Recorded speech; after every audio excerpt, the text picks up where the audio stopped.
कक्षा 11 के सभी विद्यार्थियों, आपकी जो एग्जाम है वो सुबह है, 19 मार्च का आपका पेपर है। ठीक है, मैं लगातार आपकी कोई कसर नहीं रखी है। आइए, ये आपका अंतिम मॉडल पेपर मैं आपको बताऊंगा। ठीक है, कहने का मॉडल पेपर है लेकिन है बड़ा ही दमदार, क्योंकि यहां पर देखिए कोई भी जानकारी जब मैं बताता हूं ना आपको, तो उससे पहले मैं खुद रिसर्च करता हूं। तो मैंने पाया कि ये आपको बताने लायक है। हाँ, इसमें से बहुत सारे क्वेश्चन आपको एग्जिट हुबहू आज के पेपर में देखने को मिलेंगे। तो चलिए, महत्वपूर्ण मॉडल पेपर से संग्रहित क्वेश्चन को हम अच्छे से सोल्व कर लेते हैं। विराट के प्रति जिज्ञासा की भावना मिलती है छायावाद में। कविता आओ मिलकर बचाए में चिंता व्यक्त की गई है आदिवासी समाज की।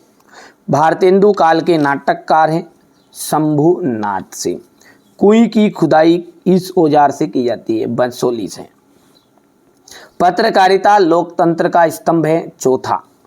निम्नलिखित में से विज्ञान संबंधी तकनीकी शब्द कौन सा है, नाभिक।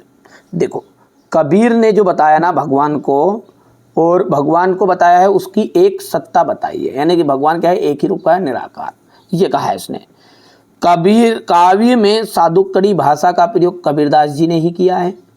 मियाँ चारपाई पर बैठे बैठे क्या कर रहे थे, बीड़ी का मजा ले रहे थे।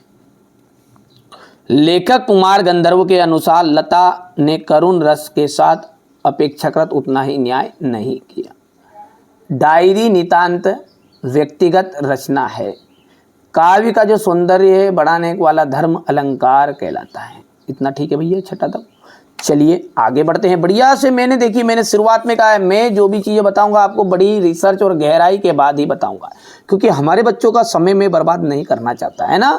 ठीक है, हर जिले में अलग अलग प्रश्न पत्र आ रहे हैं, और मैं डंके की चोट पर कह दूं, मेरे द्वारा जो प्रश्न पत्र आपको बताए जा रहे हैं ना, ये 4 हैं। इससे पहले मैं 3 मॉडल पेपर और आपको बता चुका हूं। नहीं देखा है तो एक लॉन्ग वीडियो बना दिया मैंने, लॉन्ग वीडियो में सब कुछ मिल जाएगा आपको, है ना।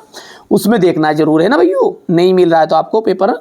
सबसे खतरनाक अवतार सिंह संधू पास, गलता लोहा शेखर जोशी, आलो आधरी कहा जाएगा आपका बेबी हलदार, स्वालेखन। आलो आदरी किस भाषा का शब्द है, बंगाली भाषा का।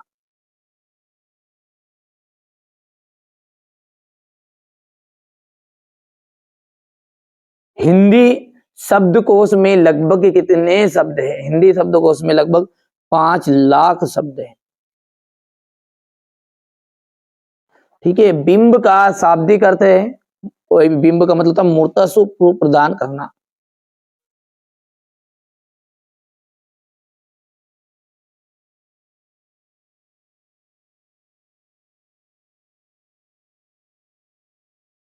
शब्द गुण कितने प्रकार के होते हैं, शब्द गुण होते 3 प्रकार के।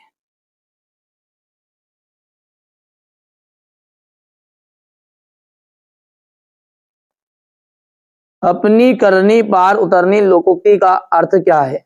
देखिए, अपनी करनी पार उतरने का मतलब होता है स्वयं व्यक्ति स्वयं के परिश्रम से ही सफलता मिलती है। तो यहां पर लिख देते हैं अपन, स्वयं के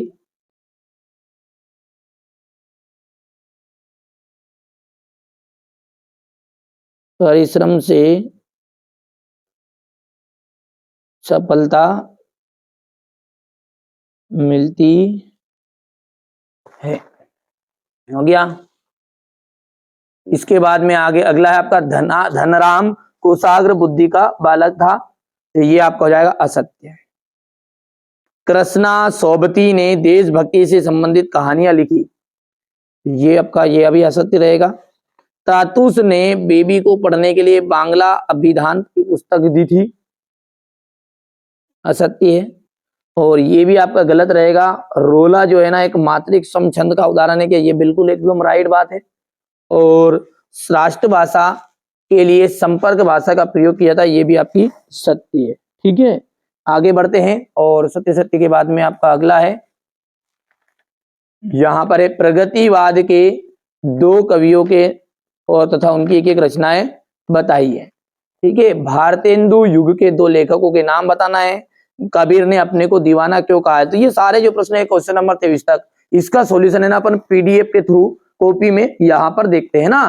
तो चलिए कॉपी में अपन अच्छे समझते हैं, इसको हट करते हैं साइड में। यहां से देखिए, ये आपका सेट ए जो चल रहा है उसका पूरा सोल्यूशन है।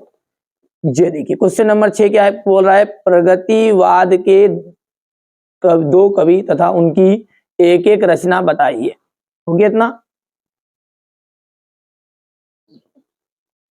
इसके बाद में याद भी कर सकते हैं आप, भारतीय हिंदू युग के दो लेखकों के नाम आपको बताने हैं, यहां से लिख सकते हैं, स्क्रीनशॉट ले सकते हैं। कबीर ने अपने को दीवाना क्यों कहा है, तो देखिए यहाँ दीवाना का अर्थ होता है पागल, किसी के प्रेम में डूबा हुआ व्यक्ति दीवाना कहलाता है। कबीर भी प्रभु की भक्ति में लीन है, जबकि ये संसार जो है बाहरी आडंबरों में उलझकर ईश्वर की खोज कर रहा है, इसलिए कबीर ने स्वयं को दीवाना कहा है। मीरा जगत को देखकर क्यों रोती है, मीरा श्री कृष्ण के प्रति भक्ति उसकी अनन्य है, वह पूर्ण समर्पण के भाव के साथ अपने आराध्य पति को मानकर, ये आप याद कर सकते हैं, सिंपल लैंग्वेज में लिखाया है मैंने ना। इसके बाद में ये द्विवेदी युग के कुछ गद्य की कुछ विशेषताएं लिखिए, 2 या 3 आपको कर लेनी, ज्यादा नहीं करनी, पर मैंने पूरी आपको यहाँ पर बता दी है ना। बढ़िया से कंप्लीट करते जाना है ना। ये इसके बाद में ये बचा हुआ इसका द्विवेदी युग की विशेषता का।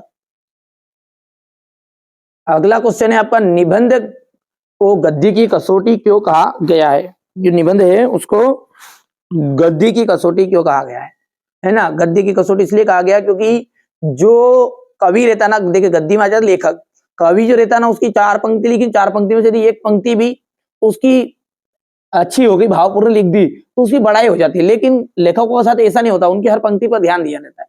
कभी कम से कम 5-4 बार वो लिखते हैं किताब, जिसके बाद में एक आधी वायरल होती है, यानी कि सीधी सी बात है। तो ये अपन यहाँ से इसको कंप्लीट कर सकते हैं। 2 हिस्से में स्क्रीनशॉट ले लेना आप, ये यहाँ तक ले लिया, यहाँ से याद रखना एक वाक्य तक है ना, और फिर इसके बाद में ये यहाँ से। चलिए अब आगे है, ये क्वेश्चन नंबर 9 आपका, ठीक है। ये क्वेश्चन नंबर 9 है,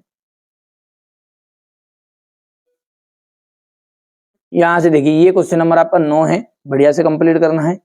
इसके बाद में अपन बात करें तो ये क्वेश्चन नंबर 10 है, आजादी के पूर्व किसानों को किन किन समस्याओं का सामना करना पड़ता था।